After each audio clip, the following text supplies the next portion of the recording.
সারাবেলা online, যা জানা প্রয়োজন। ইনস্টাগ্রাম বা ফেসবুকের স্ক্রিনে আসা রিলস কিংবা শর্ট ভিডিও দেখতে দেখতে আমাদের সময় ভালোই কাটে। 5 মিনিটের জন্য দেখব বলে সেটা কখনো কখনো 5 ঘন্টা হয়ে যায়। এই নেশা মাদকের চেয়ে কোনো অংশে কম নয়। কিন্তু আপনি কি জানেন, এই যে অতিরিক্ত অনলাইনে থাকা আমাদের মানসিক আর শারীরিক অনেক অসুস্থতার কারণ। অতিরিক্ত টেকনোলজির জন্য আমাদের মানসিক চাপ ও উদ্বেগ বাড়ে, ঘুমের সমস্যা হয়, এছাড়াও আছে নানান সমস্যা। Cellphone addiction disorder. দৈনন্দিন প্রতিটি কাজের জন্য কারণে অকারণে যখন আমরা পুরোপুরি ডিভাইস নির্ভর হয়ে পড়ি, চাইলেও আপনি এই বেড়াজাল থেকে বের হতে পারছেন না। খারাপ দিক সম্পর্কে জানা সত্ত্বেও সেটাকে গুরুত্ব দিচ্ছেন না, সেটাই হলো সেলফোন বা অনলাইন অ্যাডিকশন ডিসঅর্ডার। সেলফোন অ্যাডিকশনের লক্ষণ: আপনার সবসময় মেইল বা মেসেঞ্জারের উত্তর দেওয়ার জন্য অস্থির লাগে। মেসেজ আসতে দেরি আছে কিন্তু উত্তর দিতে দেরি নেই। আর 10 মিনিটের জন্য মোবাইল হাতে থাকবে, সেটা 2 ঘন্টা পার হয়ে গেলেও সেদিকে নজর দেওয়ার প্রয়োজন মনে করেন না। আজ থেকে অতিরিক্ত স্ক্রিন টাইম কমিয়ে দেব বলার পরেও ছাড়তে পারেন না।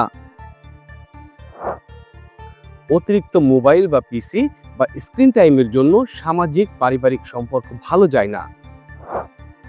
পড়াশোনা বা কাজের মনোযোগ কমে যায়। ঘুমের সমস্যা হয়, ঘুমের সময় হাতে মুঠোফোন থাকে।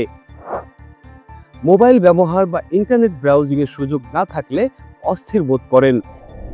এগুলো ছাড়াও আরো অনেক লক্ষণ রয়েছে, যেমন বন্ধুদের সাথে সরাসরি কথা না বলে মোবাইলে কথা বলতে চাওয়া, নিজেকে লুকিয়ে সোশ্যাল মিডিয়ায় উপস্থাপন করা ইত্যাদি।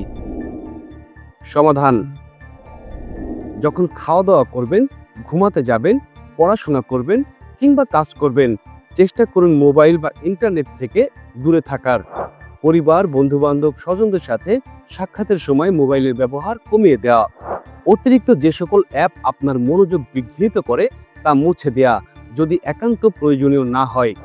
রাতে ঘুমানোর সময় মোবাইল ফোন বন্ধ রাখুন, নেট কানেকশনও বন্ধ করে দেওয়া বুদ্ধিমানের কাজ হবে। গাড়ি ড্রাইভ করার সময় বাসের লাইন কিংবা বাজারে যখন তখন অকারণে মোবাইল ফোন হাতে নেবেন না। ধীরে ধীরে এই কাজগুলো করতে করতে মোবাইল বা ডিভাইসের নেশা ক্রমশ কমতে শুরু করবে। তবে এক্ষেত্রে নিজের ইচ্ছাশক্তির প্রয়োজন সবচেয়ে বেশি। রান্না বান্না, বাগান করা অথবা বই পড়ার মতো কাজেও নিজেকে ব্যস্ত রাখতে পারেন। এটাও অনেক সময় নেশা কাটাতে, মানসিক অবস্থা উন্নয়ন করতে বেশ সাহায্য করে।